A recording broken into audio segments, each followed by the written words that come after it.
Hello and welcome to sports Tak. India versus England Lions, ये दो unofficial test matches हुए जहां पे काफी प्रैक्टिस करने को मिली कुछ यंगस्टर्स को।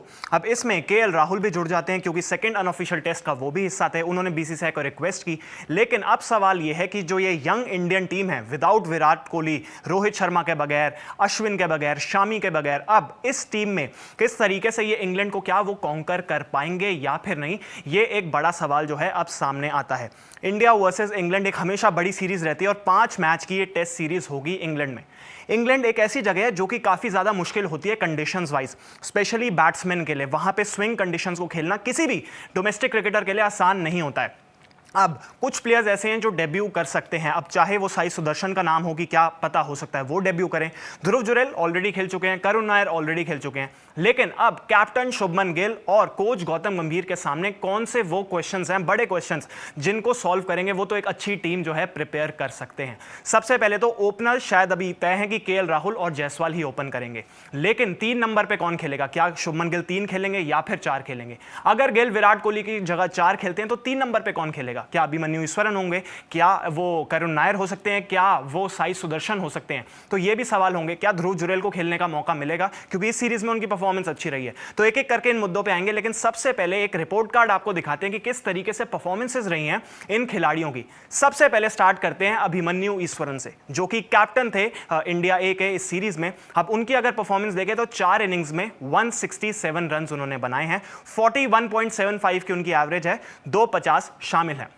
अब ये दोनों जो 50 उन्होंने बनाए, ये दोनों उन्होंने सेकंड इनिंग्स में बनाए थे। फर्स्ट इनिंग्स में दोनों में उनकी परफॉर्मेंस अच्छी नहीं रही, चाहे फर्स्ट अनऑफिशियल टेस्ट हो या फिर सेकंड अनऑफिशियल टेस्ट हो। लेकिन जैसे ही सेकंड इनिंग्स आई तो इनकी परफॉर्मेंस आई और यहां पे 2 इन्होंने 50 बनाए, जो कि दूसरा उनका था वो 80 का स्कोर था। पहले उन्होंने बनाए थे 60 और दूसरे में 80, तो इसका मतलब उनकी एक ठीक ठाक अच्छी सीरीज रही है, उनको कंसिडर किया जा सकता है।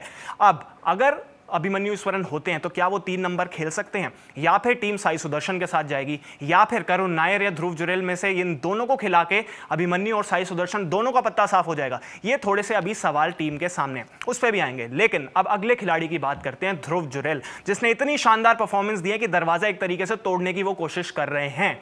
ध्रुव जुरैल ने 4 इनिंग्स खेली हैं, 232 रन हैं, 77.33 की एवरेज है और 3 50 उन्होंने बनाए हैं, जो 3 लगातार 50s थे ध्रुव जुरैल के। काफी जबरदस्त इनकी जो है बैटिंग नजर आई। आपको याद होगा कि इंडिया और ऑस्ट्रेलिया की जो टेस्ट सीरीज थी बॉर्डर गवस्कर ट्रॉफी, उसमें एक मैच खेले थे, लेकिन उसमें परफॉर्मेंस इतनी आ नहीं पाई। फिर रोहित शर्मा वापस आते हैं तो ध्रुव जुरैल आउट हो जाते हैं, लेकिन उससे पहले भी वहां पे जो वार्म अप गेम्स थे उसमें एक 80 था और एक 60+ स्कोर था ध्रुव जुरैल का। कई लोगों ने उनकी बहुत ज्यादा तारीफ की थी और उन्होंने एक 90 का स्कोर भी बनाया इंग्लैंड के अगेंस्ट ही एक इंटरनेशनल टेस्ट मैच में, जो कि इंडिया में हुआ था। तो ध्रुव जुरैल अब एक ऐसे कंटेंडर हैं जिन्होंने 3 लगातार 50 बनाए, जिसमें से एक 94 का स्कोर है, तो वो भी एक अच्छे कंटेंडर आ जाते हैं कि क्या मिडिल ऑर्डर में उनको भी खिलाया जा सकता है। अब बात करते हैं थोड़ा सा जो कंसर्न है वो किसका है? यशस्वी जायसवाल।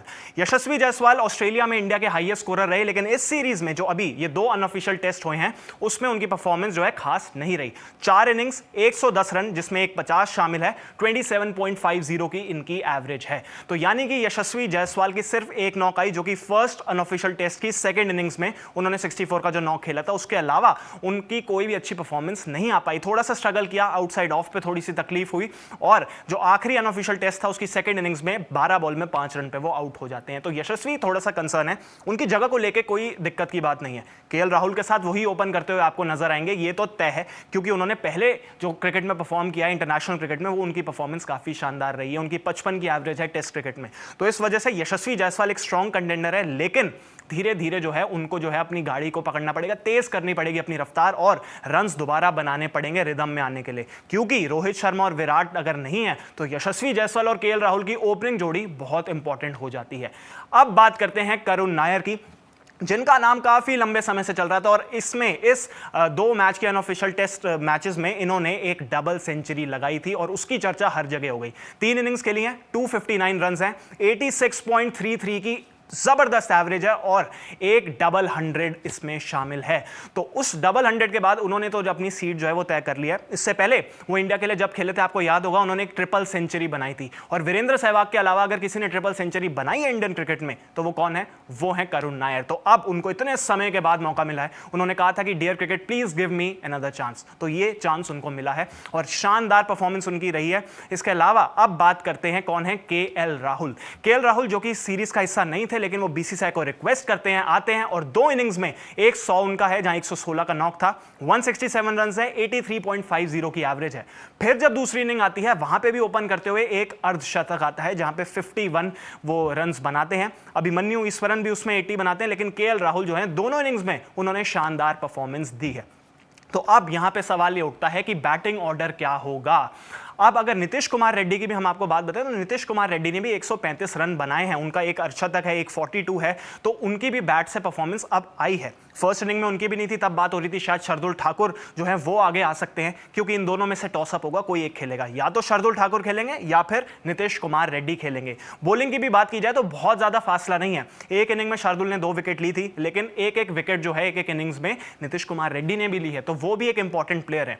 और क्योंकि ऑस्ट्रेलिया में उन्होंने 100 बनाया था, तो इस वजह से, हालांकि उसके बाद परफॉर्मेंस इतनी नहीं रही, लेकिन वो 100 था, और यहां के भी अगर 2 उन्होंने एक 50 मारा है, एक 42 मारा है, तो उनका नाम जो होगा जरूर कंसीडर किया जाएगा, स्पेशली जब आप अपनी बैटिंग को है थोड़ा स्ट्रेंथन करना चाहते हैं, क्योंकि नीतीश रेड्डी जो है वो बैटिंग ऑलराउंडर हैं और जो शार्दुल ठाकुर है उनको आप बॉलिंग ऑलराउंडर के रूप में कंसीडर करते हो। बॉलर इस टीम में और कोई ऐसा खास था नहीं जो कि भारत की टीम में होगा, इस वजह से बैटिंग की अगर बात करें तो यही 11 अभी नजर आ रही है कि केएल राहुल जायसवाल जो है वो फिक्स होंगे, वही ओपनर होंगे। शुभमन गिल की जगह तय है, वो कैप्टन होंगे। अब वो 3 खेलते हैं 4, वो एक सवाल है। करुण नायर ने मेरे हिसाब से अपनी जगह तय कर ली है, वो भी आपको खेलते हुए नजर आएंगे। फिर ऋषभ पंत होंगे, नीतीश कुमार रेड्डी भी आपको नजर आ सकते हैं। तो अब 2 स्पॉट्स बचते हैं जहां पे अब कंटेंडर्स हैं 3, साई सुदर्शन, ध्रुव जुरेल और अभिमन्यु ईश्वरन। तो इन तीनों में से कोई 2 आपको खेलते हुए नजर आएंगे। ध्रुव जुरेल जैसा कि हमने बताया 3 लगातार हाफ सेंचुरी, 194 का स्कोर, इस वजह से उनकी जगह जो है उन्होंने तो अपने तरफ से सब कुछ कर दिया जो वो कर सकते थे। अब देखना ही होगा कि क्या साई सुदर्शन का नाम होता है या ध्रुव जुरेल का होता है। ईश्वरन का नाम कंपैरेटिवली इन दोनों से थोड़ा सा भी नीचे नजर आ रहा है, हालांकि वो कैप्टन जरूर थे, लेकिन देखना ही होगा कि इन दोनों में से कौन खेलता है। तो फिलहाल सबसे जो बेहतरीन परफॉर्मेंस रही वो आपको नजर आएगी केएल राहुल, ध्रुव जुरेल और करुण नायर की इस सीरीज में। यशस्वी जायसवाल के रिपोर्ट कार्ड की बात की जाए तो थोड़ा सा उनका जो है ग्रेड हम नीचे ही रखेंगे, क्योंकि इस 2 मैच के अनऑफिशियल टेस्ट सीरीज में उनकी परफॉर्मेंस कुछ खास नहीं रही। अब देखते हैं टीम इंडिया किसके साथ जाएगी। शुभमन गिल के लिए पॉजिटिव्स ये होंगे कि करुण नायर, अपने केएल राहुल और ध्रुव जुरेल, ये तीनों का फॉर्म अच्छा है, तो इस वजह से बैटिंग में इन तीनों का फॉर्म प्लस साथ में नीचे ऋषभ पंत होंगे, वो भी डेडली कॉम्बिनेशन बन जाता है। तो इस वजह से शुभमन गिल के सामने अब समस्या थोड़ी सी कम है और प्रॉब्लम ऑफ प्लेंटी है, वो देखते हैं किस तरीके से सॉल्व करते हैं। फिलहाल इस वीडियो में इतना ही। अगर आपको वीडियो इन्फॉर्मेशन पसंद आई हो तो इस वीडियो को लाइक करें, शेयर करें और स्पोर्ट्स तक को सब्सक्राइब जरूर करें।